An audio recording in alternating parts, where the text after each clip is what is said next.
కొత్తగా తీసుకున్న నిర్ణయంలో అన్ని ఎంఎల్ఎస్ పాయింట్స్లో మరి వే బ్రిడ్జ్ పెట్టే ఒక ప్రక్రియ మొదలుపెట్టినాం. అదేవిధంగా మరి గౌరవ ముఖ్యమంత్రి గారు క్యాబినెట్ తీసుకున్న నిర్ణయం మేరకు ఈ సంక్రాంతి తర్వాత రాష్ట్రంలో ఎంతమంది బీపీఎల్ కుటుంబాలు ఉన్నారో, ఎంతమందికి ఎలిజిబిలిటీ ఉందో అందరికీ రేషన్ కార్డు ఇవ్వబోతున్నామని చెప్పి నేను మనవి చేస్తున్నాను.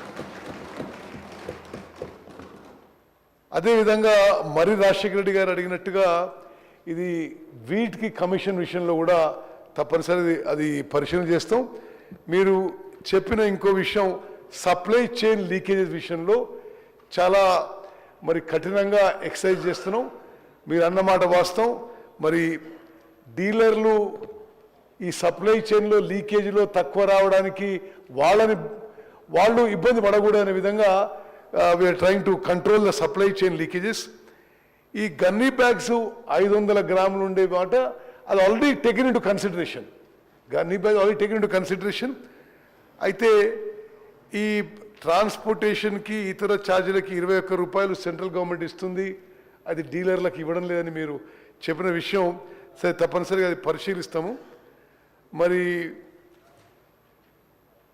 ఇంక్రీజ్ ఇన్ షాప్స్, మరి ఇప్పుడు మేము తీసుకున్న నిర్ణయం మేరకు ఈ మధ్య అంటే పోయిన ప్రభుత్వంలో ఒక 4000 కొత్త తండాలు గ్రామ పంచాయతీలుగా ఏర్పడ్డాయి.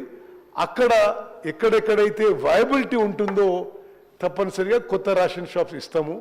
కానీ మా అనుభవం ఏంటంటే మరీ ఎక్కువ రేషన్ షాప్స్ ఇచ్చినా ఉన్న వాళ్ళకి ఒక్కొక్కరికి వాళ్ళ దగ్గర ఉన్న రేషన్ తగ్గిపోయి వయబిలిటీ కావడం లేదు.